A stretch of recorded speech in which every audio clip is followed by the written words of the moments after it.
யோசேப்பை போல் நான் ஒழுங்கில்லையே, நோவாவை போல் நீதிமானும் இல்லையே, ஆபிரகாமை போல் விசுவாசி இல்லையே, தானியேலை போல் உம்மை வேண்டவில்லையே, நான் நானாக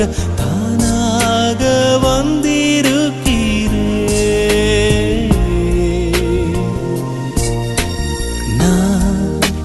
நானாகவே வந்திருக்கிறேன். பிரசன்னத்தில் வந்து நிற்கிறேன். நீ இன்று என்னை ஏற்றுக்கொள்வீராவும் ராஜ்யத்தில் சேர்த்து